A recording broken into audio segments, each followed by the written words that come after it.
शन्नो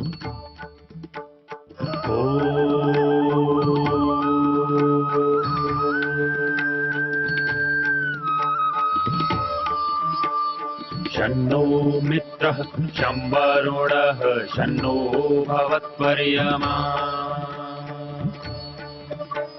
शन्न इन्द्रो बृहस्पतिः शन्नो विष्णुरुक्रमः ॐ शान्ति शान्ति शान्तिः।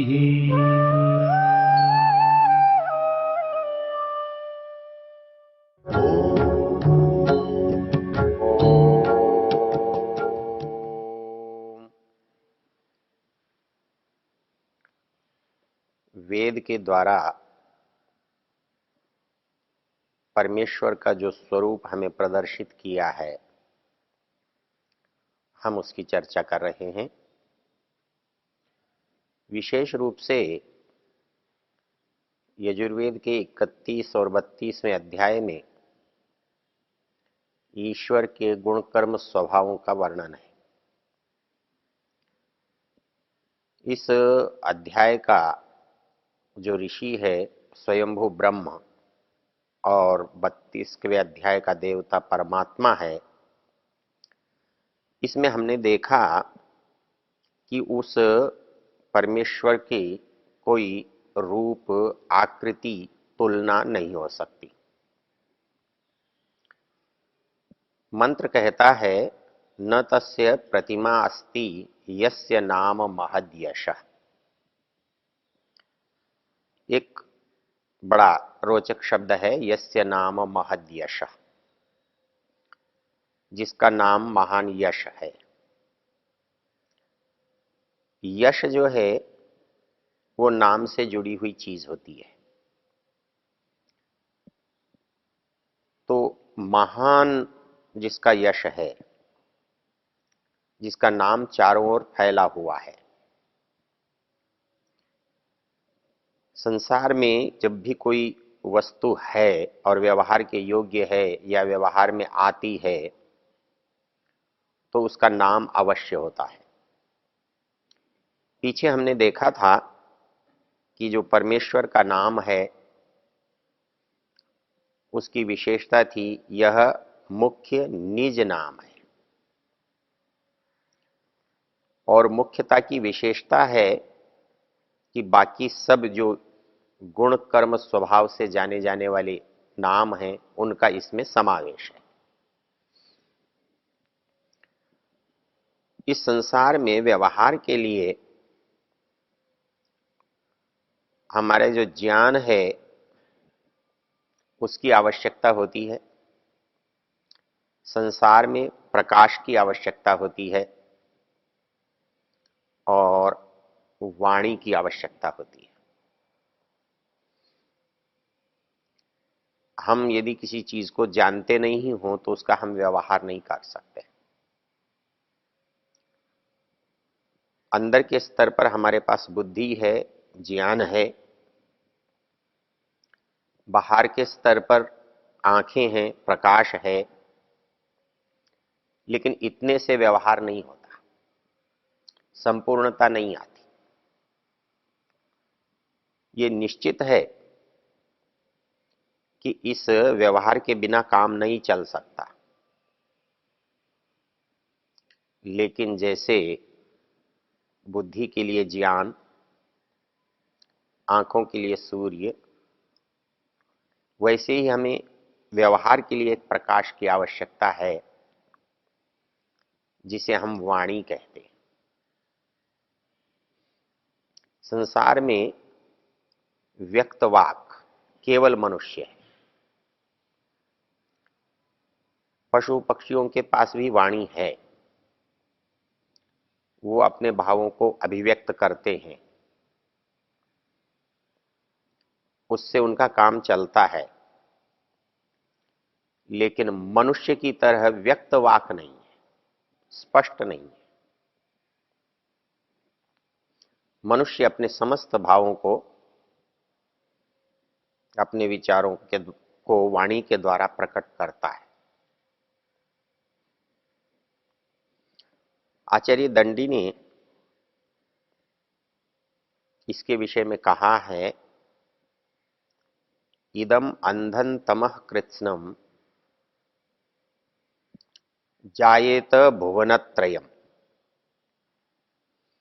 यदि शब्दावयम ज्योति आ संसारम न दीप्यते। यदि संसार में ये वाणी न होती, शब्द रूपी प्रकाश न होता, निश्चित रूप से सारा संसार अंधकारमय होता। अंधन तमः कृत्स्नम जायेत भुवनत्रयम्, सारे लोक, सारा संसार अंधकार से व्याप्त हो जाता। इस वाणी से भी पूरा काम नहीं चलता।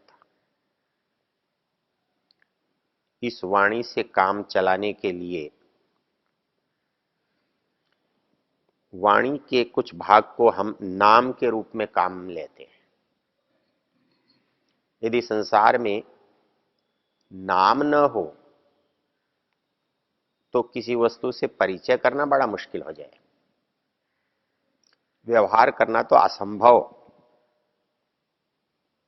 इसलिए वस्तु का नाम से अवश्य संबंध होता है। कोई वस्तु है तो उसका नाम होगा। नाम में मुख्य बात, नाम आरोपित है ऐसा हम देखते हैं, लेकिन जो नाम यौगिक होते हैं, वस्तु के गुण कर्म स्वभाव पर आते हैं, वो उसके स्वरूप को बताने वाले होते हैं।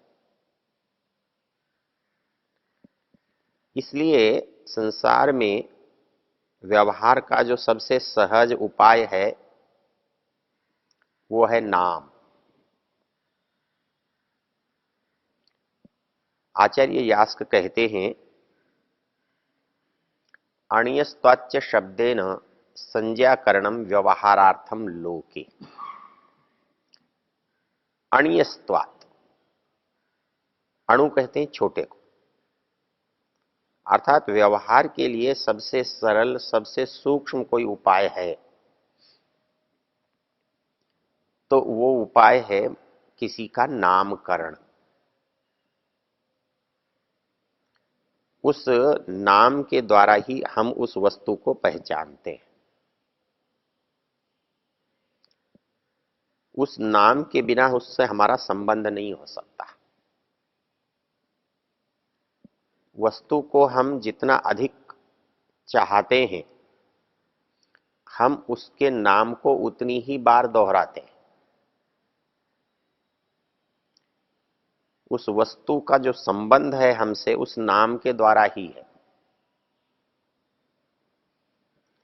इस नाम का उपयोग व्याकरण में, इस नाम का उपयोग दर्शन में, उस नाम का उपयोग साहित्य में व्याख्यात है। सहज बात इतनी है कि वस्तु से ना का परिचय यदि चाहिए तो नाम हमारे को चाहिए। तो इसलिए ईश्वर की जब बात आती है तो उसका भी हमें नाम चाहिए। अब नाम जब हम जानते हैं, नाम को हम पहचानते हैं, नाम से हमारा परिचय होता है, तब एक बात होती है कि वस्तु को हम जितना चाहेंगे उतनी बार हमें नाम लेना होगा। और नाम लेने के बाद जब वस्तु से संबंध बनता है, नाम और वस्तु की पहचान बनती है, नाम या नामी को हम जानते हैं, तो जितनी बार हम नाम लेंगे उतनी बार उस वस्तु के गुणकर्म, स्वभाव, स्वरूप, आकार हमारे सामने होंगे। तो यदि किसी वस्तु को हम सतत अपने सामने रखना चाहेंगे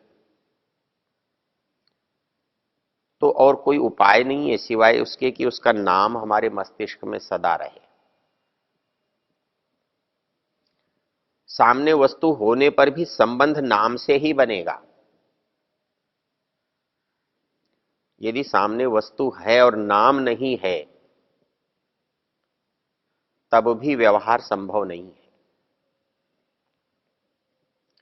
इसलिए कोई भी यात्रा है वो नाम से प्रारंभ होगी।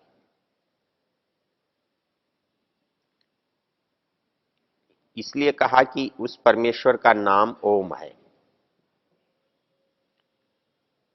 सर्वे वेदा यत् पदमामनन्ति तपांसि सर्वाणि च यद् वदन्ति यदिच्छन्तो ब्रह्मचर्यं चरन्ति तत्ते पदम संग्रहेण ब्रवीमि ओम इत्येतत्। अर्थात इस सब को समझने जानने के लिए, समस्त ज्ञान विज्ञान के रहस्य को समझने के लिए जिस एक पद की, एक नाम की, एक शब्द की आवश्यकता है, सर्वे वेदा यत् पदमामनन्ति, समस्त वेद जिस एक शब्द का कथन कर रहे हैं, एक शब्द के बारे में बात कर रहे हैं, तपांसि सर्वाणि च यद् वदन्ति, हमारा जितना व्यवहार है वो व्यवहार जिसको केंद्रित होकर चल रहा है। संसार में लोग तप, ध्यान, ज्ञान, धर्म, विचार, ये सब जिस एक बात के लिए कर रहे हैं, उसके लिए शास्त्र कहता है तत्ते पदम संग्रहेण ब्रवीमि। संक्षेप से मैं तुम्हें उस शब्द को बतलाता हूं, और वो शब्द है ओम इत्येतत्। जब योगदर्शनकार ने ईश्वर की भूमिका बनाई, उसकी परिभाषा की, तो उसको भी ये कहना पड़ा कि उसका नाम क्या है। वहां उन्होंने कहा तस्य वाचकः प्रणवः।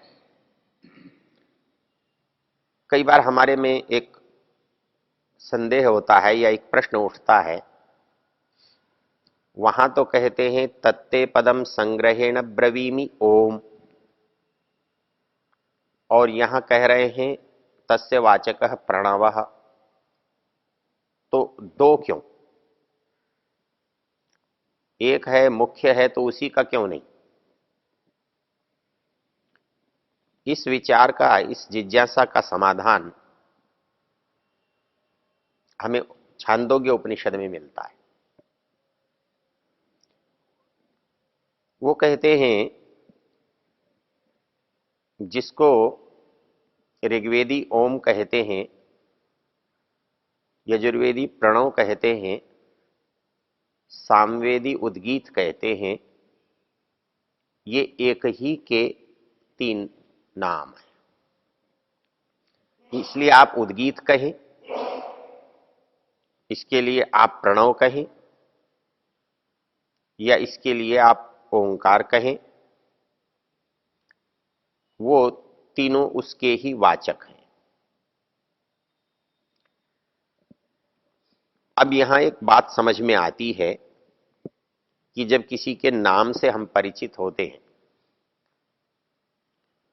तो नाम के पुकारते ही वस्तु का बोध होता है, व्यक्ति का बोध होता है, किसी भाव का बोध होता है। तो हम जितनी बार भी उसको लेंगे, उस नाम को पुकारेंगे, उतनी बार वो वस्तु हमारे सामने होगी। और इस बार बार पुकारने को, बार बार बोलने को, बार बार उसके बारे में विचारने को आप ध्यान कहते हो। एक चीज का जितनी बार अधिक विचार आता है, लगातार विचार आता है, तो जितनी बार विचार आएगा तो उतनी ही बार उसका स्वरूप हमारे सामने होगा, उसके गुण, उसके कर्म, उसके स्वभाव। इसलिए कहा जाता है कि जब आप किसी का नाम बार बार लेते हो तो इसका दूसरा अभिप्राय होता है कि आप उसे बार बार स्मरण करते हो, और इस बार बार स्मरण को हमारे भाषा में, शास्त्र की भाषा में जप कहते हैं। योग दर्शन के सूत्र से बात की जाए तो वह सूत्र है तज्जपः तत् अर्थ भावनम। अर्थात यदि उस नाम का आप जप करते हैं तो उस नाम के अर्थ की भावना आप में आएगी, क्योंकि जिस भी नाम को हम पुकारते हैं हमारा उससे परिचय है, उससे ज्ञान है,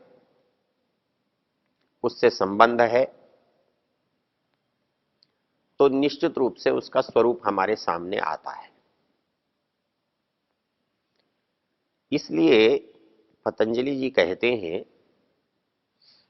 यदि आप उससे मिलना चाहते हैं, उसके निकट रहना चाहते हैं, उससे बात करना चाहते हैं, तो एक स्वाभाविक सी बात है कि हर समय आप उसकी बात करेंगे तो उसका नाम ही तो लेंगे। आप जिसको भी याद करना चाहते हैं आप उसका नाम ही तो लेते हैं। आप जिसकी चिंता करते हैं, जिसके बारे में जानना चाहते हैं, आप उसका नाम ही तो लेते हैं। तो उस आवश्यकता के लिए उस वस्तु को पहचानते हो और बिना नाम की हो, ऐसा नहीं हो सकता। चाहे सतयुग हो, चाहे द्वापर हो, चाहे त्रेता हो, चाहे कलयुग हो, चाहे कोई युग हो, नाम और वस्तु के बीच में संबंध तो सदा ही रहा है और सदा ही रहेगा।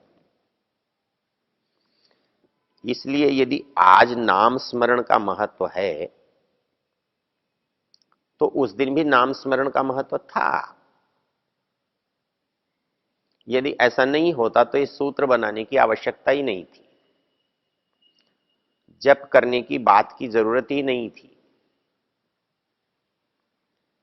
उसको याद करने की आवश्यकता नहीं थी। इसलिए उस परमेश्वर को जानने समझने के लिए हमें उसके नाम की आवश्यकता होती है। ओ